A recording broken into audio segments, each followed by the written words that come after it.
देश मना रहा है 79वां स्वतंत्रता दिवस। आज हवा के झोंकों में अलग सी खुशबू है, फूलों की छटा और भी निखरी हुई, सुबह की रोशनी एक अलग चमक के साथ बिखरी हुई। हर बात में इन्हीं भावनाओं का समावेश है कि आज का दिन बड़ा विशेष है। देश के प्रधानमंत्री श्री नरेंद्र मोदी स्वाधीनता दिवस समारोह में यहां राष्ट्रीय ध्वज फहराएंगे और इस ऐतिहासिक लाल किले की प्राचीर से लगातार 12वीं बार राष्ट्र को संबोधित करेंगे। इस बार नया भारत के थीम के साथ हम मना रहे हैं अपना स्वाधीनता दिवस।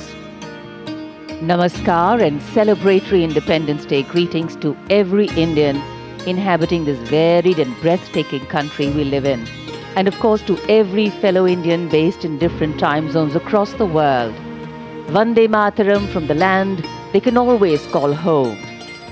On this August morning, we invite you to celebrate our 79th Independence Day. As our hands, hearts and hopes come together, join us to salute our oneness, relive our history and recommit to our continuing progress, peace and prosperity.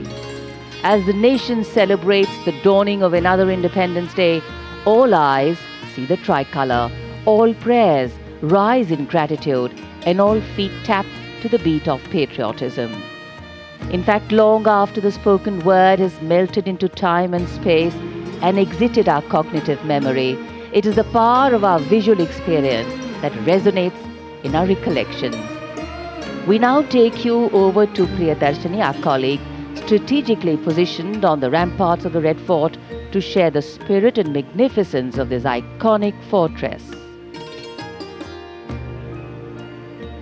सभी देशवासियों को 79वें आजादी के इस महापर्व की ढेरों शुभकामनाएं। आज का दिन बेहद खास है और ये हमें याद दिलाता है कि आजादी का ये सफर कितनी कठिनाइयों से होकर यहाँ तक गुजरा और जिसने अपने सामने ये सफर गुजरते देखा वो है ये लाल किला। ये महज एक इमारत नहीं है बल्कि ये सदियों का साक्षी रहा है। इसने दिल्ली की गद्दी पर बैठे बादशाहों का दौर देखा, अंग्रेजी हुकूमत की सख्ती को महसूस किया और फिर 1947 में वो सुनहरी सुबह भी देखी जब अगस्त के महीने में इसके शिखर से पहली बार तिरंगा लहराया गया। और तब से लेके आज तक भारत के प्रधानमंत्री यहीं से देश को संबोधित करते हैं और इस वर्ष भी अब से कुछ ही देर में माननीय प्रधानमंत्री श्री नरेंद्र मोदी लाल किले की प्राचीर से लगातार 12वीं बार झंडा फहराएंगे और ये लाल किला फिर से साक्षी बनेगा एक ऐतिहासिक पल का। इसकी ये जो शांत दीवारें हैं ये अपने आप में आज़ादी के बहुत से किस्से कहती हैं, किस्से संघर्ष के, किस्से बलिदान के और किस्से उस जोश के जिसने हमें आज़ादी दिलाई। लेकिन जरा सोचिए, अगर ये लाल किला बोल पाता तो क्या किस्से सुनाता। तो अब यही लाल किला बनेगा कहानीकार और सुनाएगा अपनी जुबानी आज़ादी की दास्तान।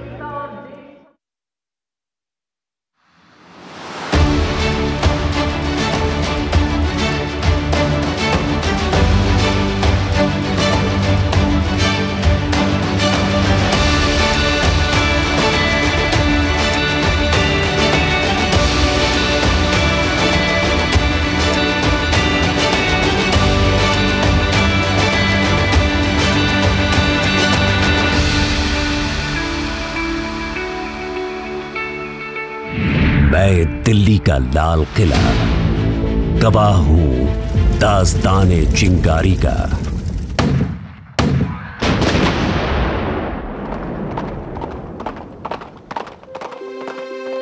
बैरकपुर छावनी साक्षी बनी मंगल पांडे की बंदूक से निकली चिंगारी की, जो धीरे धीरे देश में फैल गई।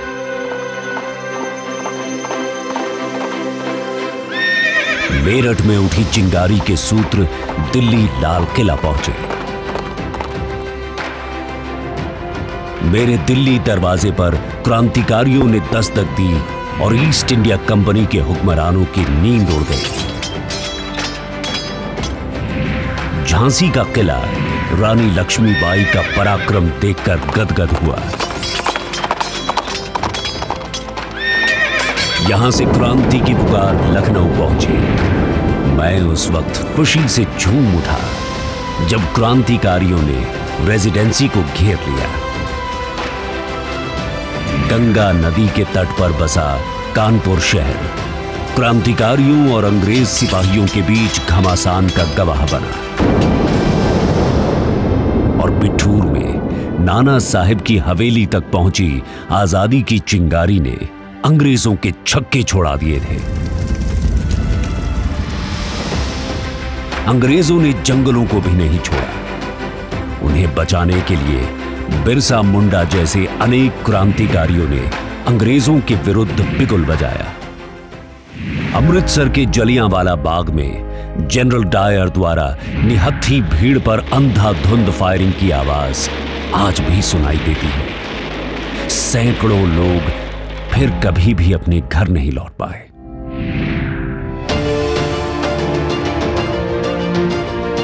मोतिहारी चंपारण का भाग्यशाली इलाका, जहां से गांधी जी ने अपना पहला सत्याग्रह शुरू किया था। साबरमती आश्रम मोहनदास करमचंद गांधी को देखकर बेहद खुश हुआ,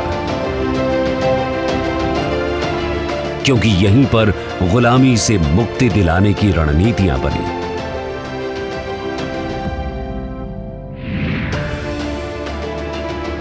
मुझे आज याद है वो लम्हा जब सरदार वल्लभ भाई पटेल ने गांधी जी के आह्वान पर सूरत के बारडोली में आंदोलन शुरू किया था।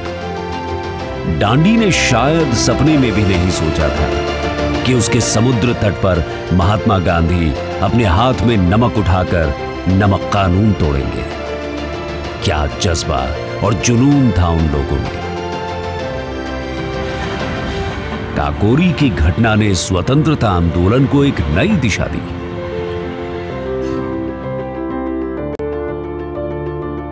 हिंदुस्तानियों के जज्बातों से परेशान अंग्रेजों ने अंडमान निकोबार में सेल्यूलर जेल का सहारा लिया।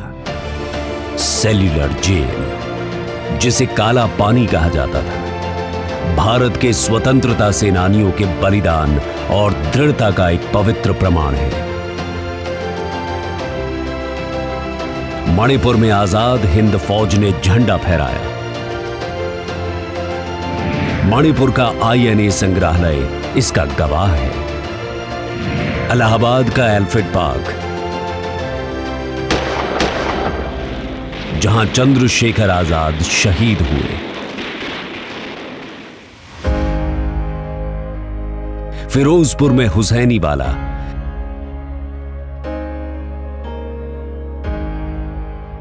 जहां भगत सिंह, राजगुरु और सुखदेव को अंतिम विदाई दी गई थी। बंबई का वो मैदान जहां से आजादी की लड़ाई का आखिरी बिगुल बजा, आज का वो अगस्त क्रांति मैदान है।